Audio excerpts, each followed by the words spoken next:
My friends, today I would like to share my views on the recent ongoing controversy over UGC Equity Regulations 2026. This is a motivated controversy and unfortunately a questionable stay by the Honorable Supreme Court. My friends, on January 29th, Supreme Court stayed the University Grants Commission Promotion of Equity in Higher Educational Institutions Regulations 2026, which had been notified earlier the month of January. During the hearing, unfortunately, the University Grant Commission did not put forth any defense of these regulations. It is surprising that at how quickly the court listed the recent petitions and granted stay, particularly given how many years it took to hear Radhika, Vemula, and Tadvi's petitions. The regulations were aimed at ensuring that educational institutions across the country had inclusive environments free of discrimination. But their notification by the UGC had been met with widespread protest by upper caste students and BJP leaders, largely centered in Delhi and Uttar Pradesh. If the upper caste students are not participating in caste discrimination, why are they scared of the regulations? In its order staying them, the Supreme Court described them as prima facie vague and capable of misuse. If implemented, the court said, they would divide the country. But this country is already divided. And in fact, these regulations would have unified the campus sections. The court must also have listened to the grievances of the students from SC, ST, and OBC communities before passing such stay orders. One consistent thread runs through the history of the Indian judiciary is that judiciary's engagement with social justice, the profound anxiety in recognizing caste as a structural reality. The Supreme Court's order staying the UGC Promotion of Equity in Higher Educational Institutions Regulations 2026 can be seen through the prism of that same thread. The bench's query, are we going backwards from whatever we gained in terms of achieving a casteless society, reveals a disconnect from the occurrences on the Indian university campuses. This court assumes we have achieved or were on the verge of achieving a casteless society, and that these regulations reintroduce the poison. This is not what is seen unfolding on the campuses. In stories of denial, discrimination, and pointed insults that students from marginalized communities have to face.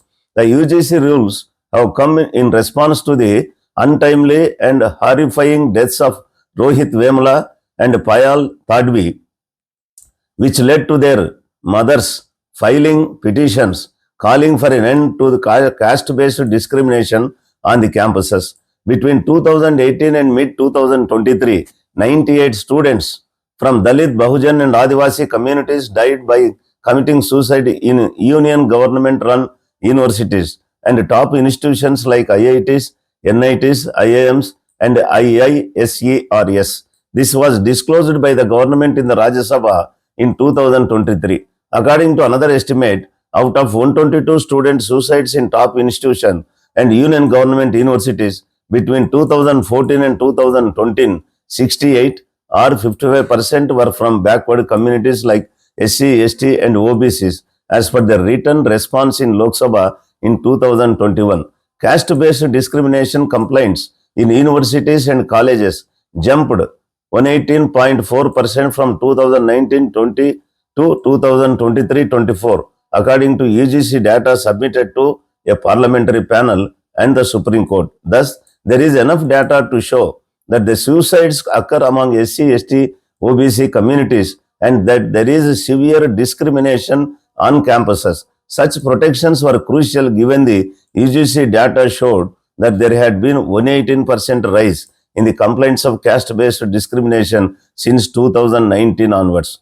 The order staying the University Grants Commission Regulations on Promotion of Equity in Higher Educational Institutions 2026 is contrary to the Constitution and established principles of statutory interpretation and reversal of the court's position on the need for such regulation to protect Dalit, Bahujan, and Adivasi students from discrimination on university campuses. More so, it is surprising that one of the judges on the bench, the Honorable Chief Justice Suryakant, was part of the bench which called for a strong and robust mechanism earlier last year, passed this order.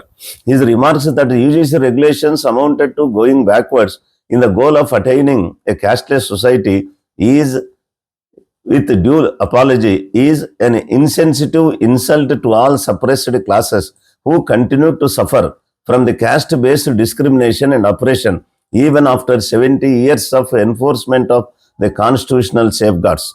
As the head of the judiciary, the Chief Justice cannot feign ignorance of current social realities by saying, "Are we going backwards from whatever we gained in terms of achieving casteless society?" By granting stay, the court seemed to endorse caste-based discrimination on the campuses. My friends, real story behind the grant of stay of UGC equity regulations by the Supreme Court must be guessed. The SC, ST and OBC classes, at least now, must realize the true colors of these Manuvadi, Brahmanical, upper caste-led government by drenching us in religious mania. In view of the upcoming elections in certain states, particularly Tamil Nadu, Kerala, and West Bengal, the RSS-led Modi government, to garner the support of these sections, brought these UGC equity regulations. Who raised objections, my friends? It is not non-BJP ruled states. Who started agitations? Not in non-BJP ruled states, but in Delhi and Uttar Pradesh, where the BJP governments are ruling, and communal outfits and BJP leaders, including those who are in constitutional posts. Who filed writ petitions, my friends?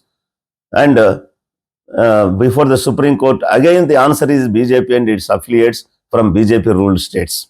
Yet neither RSS nor PM or Home Minister or any other leader from BJP ruled states or government opposed these regulations or agitation, supported these regulations or agitations or filing of cases before Supreme Court. No action was taken by the government of BJP ruled states against the protesters or their cadre. Above all these, the petitions were listed for hearing at jet speed and posted before amenable bench of 2 judges said to be of same social background, and they granted stay at once with caustic comments, while Solicitor General played a mute role enabling judges to grant stay. In the case of this nature, at least one judge from the marginalized classes ought to have been on the bench apart from Honorable Chief Justice of India. So this was enacted as per my impression is it was enacted as per the script of the government. It is pertinent to note that, my friends, immediately after granting of the stay by the Supreme Court, the Union Minister Giriraj Singh hailed the order of the court, saying that it is significant to protect Sanatana Dharma values, implying that Modi government itself has managed everything. There are several cases of constitutional importance affecting the fundamental rights of the citizens which deserve stay.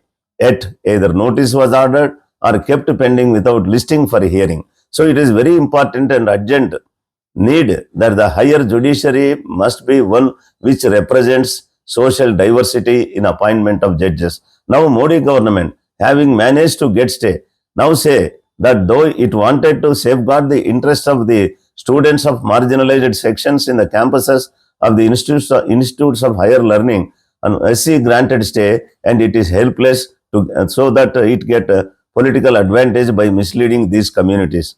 SC granted stay, and it is understand this vicious communal hegemonic strategy, my friends, and please come out of the influence of such forces. That is the need of the hour to all our suppressed social classes. And I hope that we all realize how the things are going on and wake up to protect our constitutional rights and the Constitution by unified struggle. Thank you. Thank you very much.